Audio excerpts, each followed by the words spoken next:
Hey guys, what's up? I'm Alex, I'm your Saturday guy, and I'm excited to be here, be part of the channel. Just a little bit about me. I'm 29 years old. I live in Utah, which gives me a different perspective on religion, that's for sure. I work in financial services, though I'm trying to get into travel. And traveling's been a huge part of my life. I've traveled to 15 countries. I lived abroad for a little over a year, and I taught English in Korea.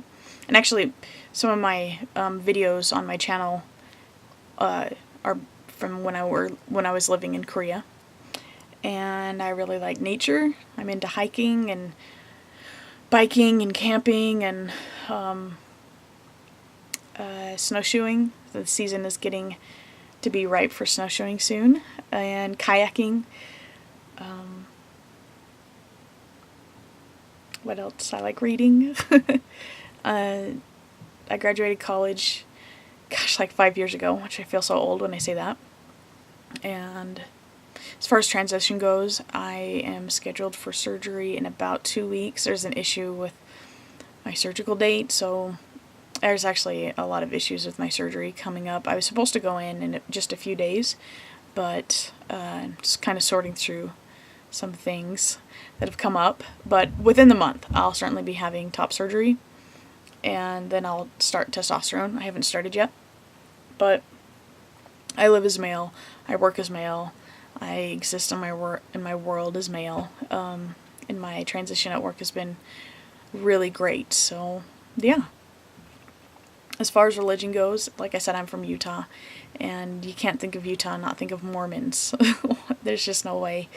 So that's a huge part of the story that I grew up with, and I actually made an in-depth video on my religious background while I was in Korea, and I'm just going to put a link in there about that and just talk about transition-related religious issues in this video, right? So.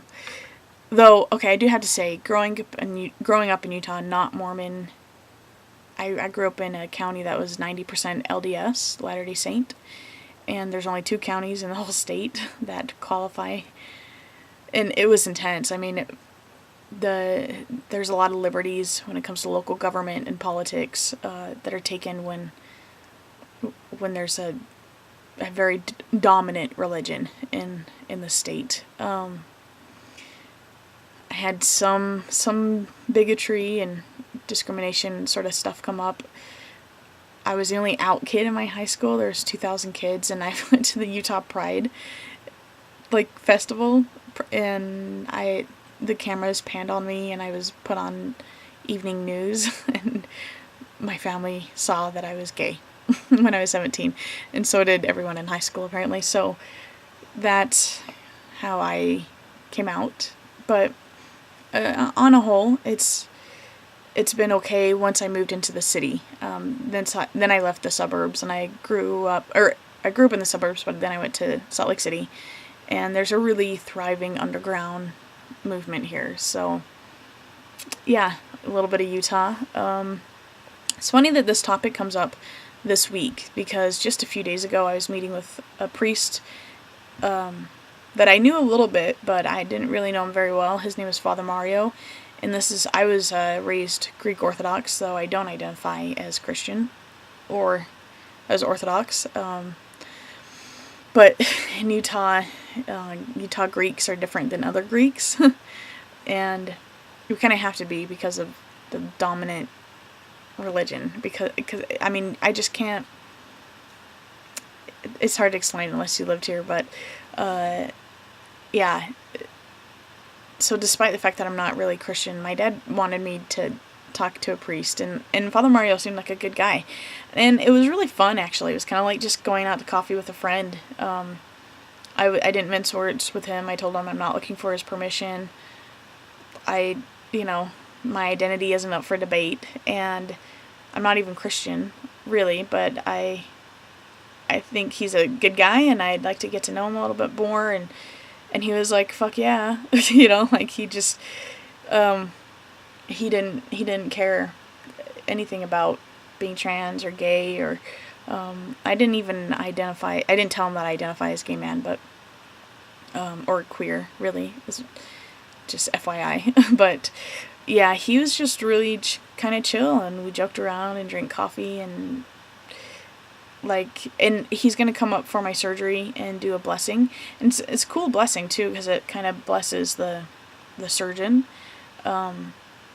which, I mean, I think it's gonna be like a good activity for me and my dad to participate together, and I feel comfortable with Father Mario, and you can get, I could use all the help I could get, right?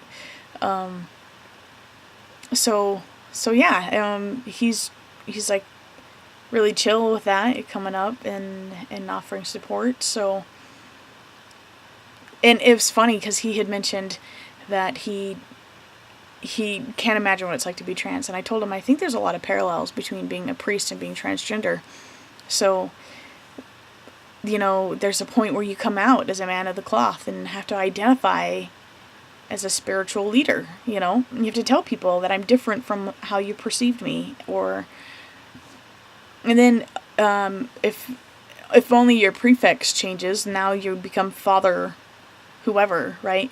But a lot of times in the Orthodox faith, celibate priests will choose a new name. So I know a guy that went from George to Father Luke. So you change your name, and male priests wear kind of like these black dresses. So it's like you start wearing dresses, and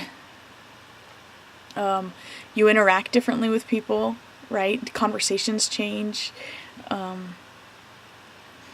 And how many times do people ask you inappropriate questions about your sex life or lack thereof? And he was just floored. He was like, yeah, it's exactly the same. So it's not exactly the same, but it was really similar. And so it's just kind of a funny parallel. But yeah, religion. Gosh, it's a hot topic. But I'm glad to be part of the channel. Thanks for having me. Hope you guys are well. Bye.